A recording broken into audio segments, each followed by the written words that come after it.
மதுரை என்றாலே வீரத்திற்கும் விவேகத்திற்கும் பெயர் பெற்ற பூமி. மதுரை என்றாலே நமக்கு பாண்டிய மன்னர்களும் தமிழ் சங்கங்களும் தான் நினைவிலே வரும்.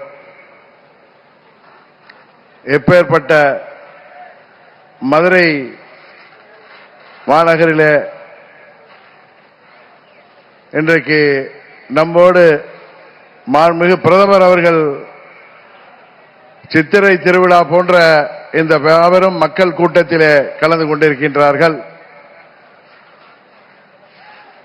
மதுரை என்றாலே புரட்சி தலைவர் எம்ஜிஆர் அவர்கள் நடித்த மதுரை மீட்ட சுந்தரபாண்டியன் ஞாபகத்திற்கு வரும். மதுரை மீட்ட சுந்தரபாண்டியன் அவர்கள் அடிமைப்பட்டு கிடந்த மதுரை பாண்டிய நாட்டை மீட்டெடுத்து கிட்டத்தட்ட 1200 ஆண்டுகளுக்கு முன்பு ஆட்சியை நிறுவினார். புரட்சி தலைவர் அவர்கள் நடித்த படம் என்பதால் அது பட்டி தொட்டியெல்லாம் மதுரை மீட்ட சுந்தரபாண்டியனை எல்லோருக்கும் தெரியும். ஆனால் அதற்கு முன்னாலே கிட்டத்தட்ட 1500 ஆண்டுகளுக்கு முன்பு வாழ்ந்த ஒரு மாமன்னனை பலருக்கு தெரியாது. அன்றைக்கு தமிழ்நாட்டிலே ஆட்சி செய்த களப்பிரர்கள் ஆட்சியில கிட்டத்தட்ட 300 ஆண்டுகள் சேர சோழ பாண்டியர்கள் ஆட்சி வீழ்ந்து களப்பிரர்கள் எங்கிருந்தோ வந்தவர்கள், அவர்களை வரலாற்று நிபுணர்கள் பழங்குடியினர் என்கிறார்கள், கர்நாடகாவிலிருந்து வந்தவர்கள் என்கிறார்கள். 300 ஆண்டுகள் இங்கே போர் தர்மத்தை விட்டுவிட்டு அவர்கள் கொரில்லா போர் தாக்குதலிலே இங்கே உள்ள ஆட்சியாளர்களை வீழ்த்தி 300 ஆண்டுகள் தமிழ்நாட்டை அடக்கி ஆண்டார்கள். அந்த காலம் இருண்ட காலம் என்று வரலாற்றிலே சொல்லப்படுகிறது. அந்த இருண்ட காலத்தை, அந்த களப்பிரர்களை முறியடித்து மதுரை தேசத்தை மீட்டெடுத்த ஒரு மாபெரும் வீரர் கடுங்கோன் பாண்டியன். அந்த கடுங்கோன் பாண்டியனாக நமது பாரத பிரதமர் அவர்கள் இங்கே நம்மோடு அமர்ந்திருக்கின்றார். அன்றைக்கு கடுங்கோன் பாண்டியன் அவர்களுக்கு பல்வேறு தளபதிகளும் போர் வீரர்களும் அவரோடு சேர்ந்து போரிட்டு மதுரை மீட்டார்கள்.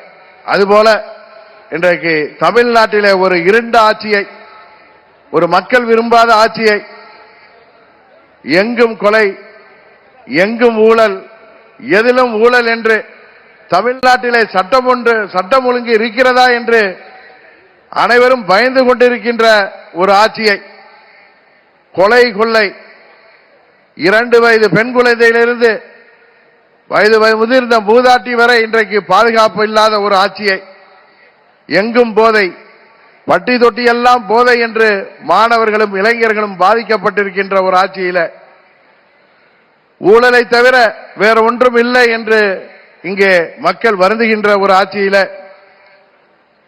இன்னும் சொல்ல போனால் அனைத்து நிலை மனிதர்களும், அனைத்து நிலை மக்களும், விவசாயிகள் முதற்கொண்டு அனைத்து நிலை மக்களும் தெருவிற்கு வந்து போராடுகின்ற, தேர்தல் வாக்குறுதிகளை எல்லாம் நிறைவேற்றாத இந்த இருண்ட திமுக ஆட்சியை வீழ்த்துவதற்கு மாண்புமிகு பிரதமர் அவர்களுக்கு உறுதுணையாக நமது அனைத்து இந்திய அண்ணா திராவிட முன்னேற்ற கழகத்தின் பொதுச் செயலாளரும் எதிர்க்கட்சி தலைவருமாகிய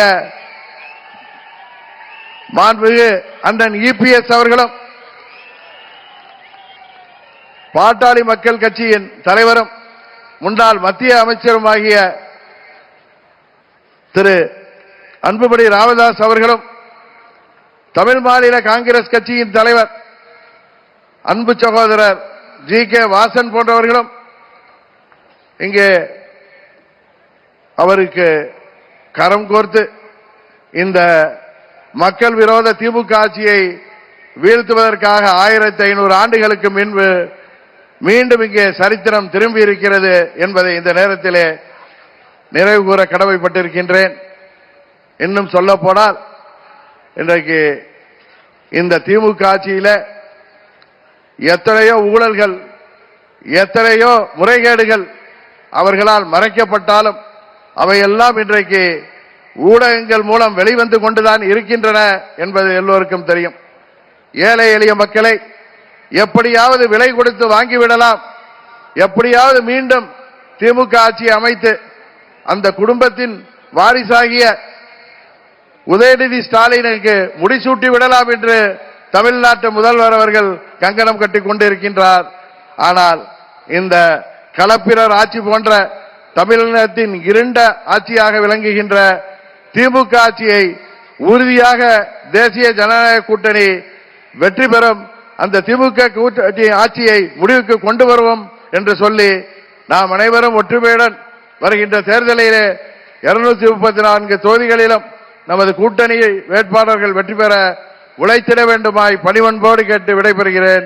நன்றி, வணக்கம்.